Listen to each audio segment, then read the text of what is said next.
Hello, my name is Justin Adams. So I'm going to talk about a bad, or should I say underappreciated movie. Alright, so what am I going to appreciate today on this fine evening? It's a movie that, again, I keep resorting to the movies that I watched as a kid. I think it's just easier to do that. It's easier to go back to something that you loved as a kid and to hate on it because, you know, you liked it. It makes it a fun little reminiscent, fun little nostalgia for your bad taste as a child. Casper, A Spirited Beginning. This movie came out in 1997. It was a direct-to-DVD prequel / spin-off movie to the 1995 actual film Casper.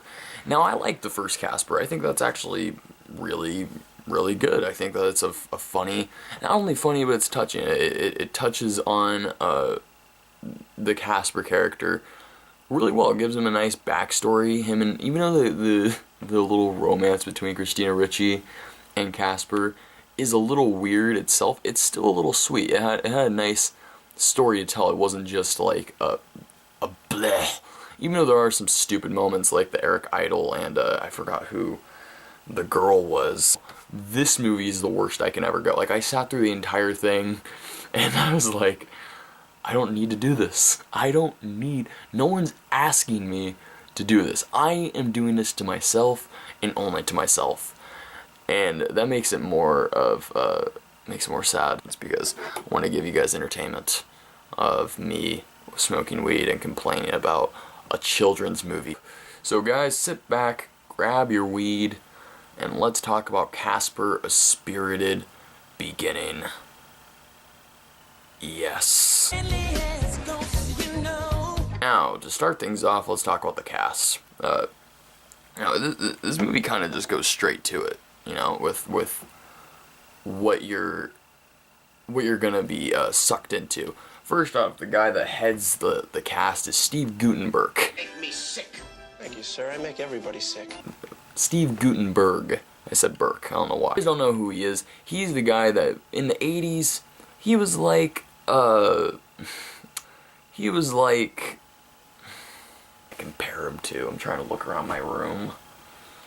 I could say the Dave Franco of the 80s, you know, like that guy that girls liked. He can hold a picture. He was in Police Academy. If you don't know what Police Academy is, Police Academy was huge. Huge. I beat China all the time. It spawned like a million, like 12 sequels. And you were like, I don't even know what Police Academy is. That's okay. Don't go out of your way to see it. Yeah, there's seven of them. And then Lori Loughlin, Aunt Becky from Full House. Well, Michelle, I'll teach you how to cook. Oh, that's sweet, honey. But who's gonna teach you?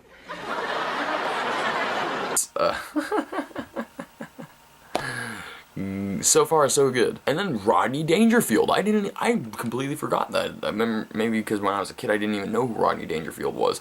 But Rodney Dangerfield is in the movie, and I'm pretty sure this is like one of his last movies. And wow, it's sad. Like, right when he shows up, you can tell he was like, I'm not even gonna attempt to do the lines that you guys gave me. I am just gonna come on set, and I'm gonna do Rodney Dangerfield. Oh, this reminds me. I gotta see my dentist. And he does. The kid is played by Ryan Barrett, and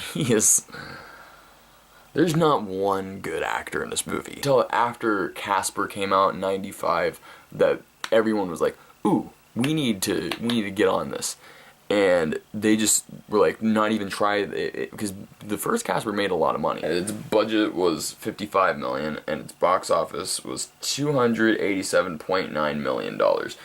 Afterwards, they were like, guys, we have to get the new one, Universal. I don't even think this. Oh, this one is 20th Century Fox.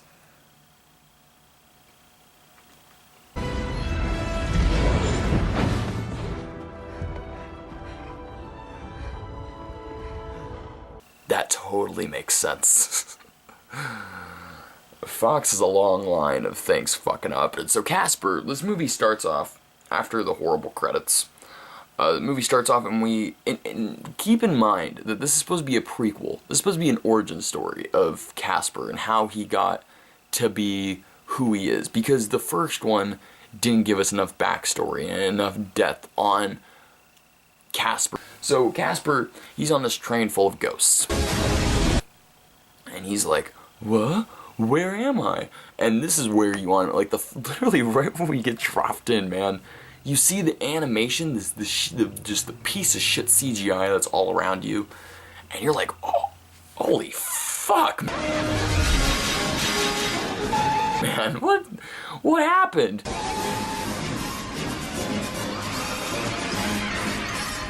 Who?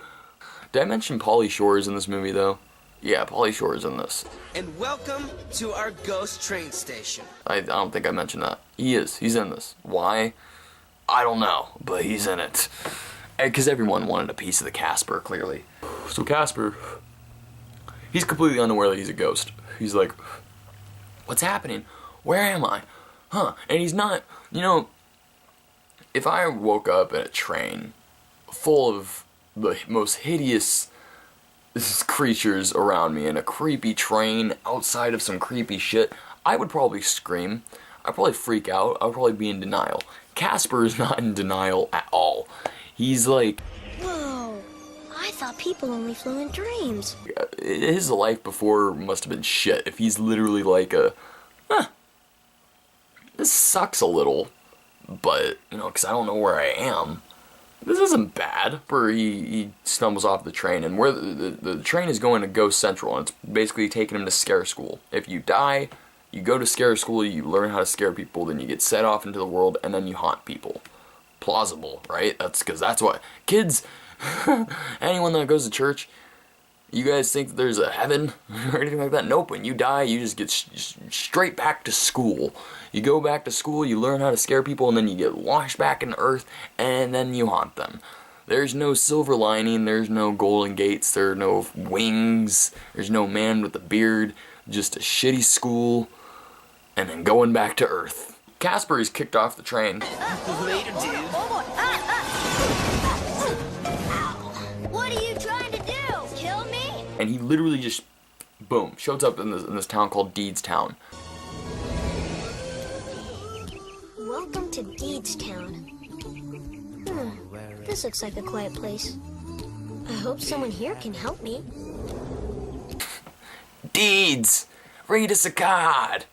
Mr. Deeds, anyone? No. He just literally shows up in Deedstown. Like, I don't know how, I don't know the physics or the logic in the ghost in the afterlife and the real world, but Casper knew his way, man. It's not like that thing like, oh, he stumbled off this spooky train and then just took a turn and now he's on Earth.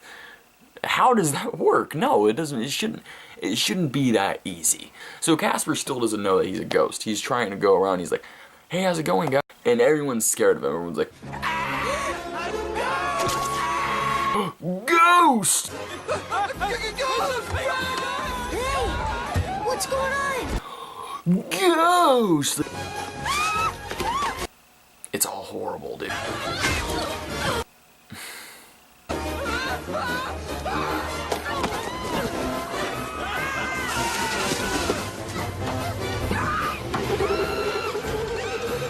I don't see any ghosts.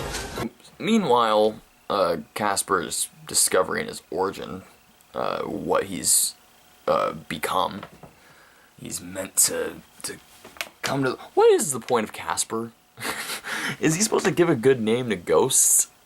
Like, I find the entire idea of Casper very strange.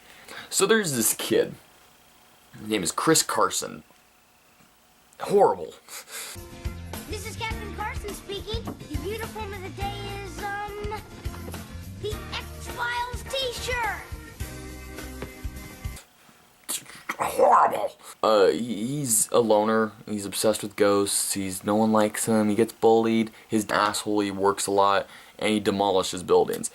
Steve Gutenberg, he wants to blow up Applegate Mansion for good reasons. It doesn't need to be there, and because of people like Lori Loughlin, aka Aunt Becky, she comes in and she's like, he's horrible. He's a horrible person for wanting to tear down a piece of shit building that has no relevance or purpose of being in this town anymore besides being that building that has been here since day one. It's like, why do we need this? And Lori Loughlin never has an actual, like, she just says, I want to save this town. I want this town to be great. I don't want anyone touching it. It's like, so you want nothing new? That's literally, they try making Steve Gutenberg the villain, like the bad dad, but the only thing he wants is to take down a building that has no reason of being there. Literally, there's no one living there. There are no artifacts. But Lori Loughlin, like, literally, she's just like, it's a historical monument. It needs to be here. It's old and it looks cool. And if you shut it down, you are evil. It's like, maybe he's gonna tear it down and build nicer houses. Ever thought about that, Lori Loughlin, aka Aunt Becky? You bitch. Aunt Becky is also the kid's teacher, which makes this even weirder, you know?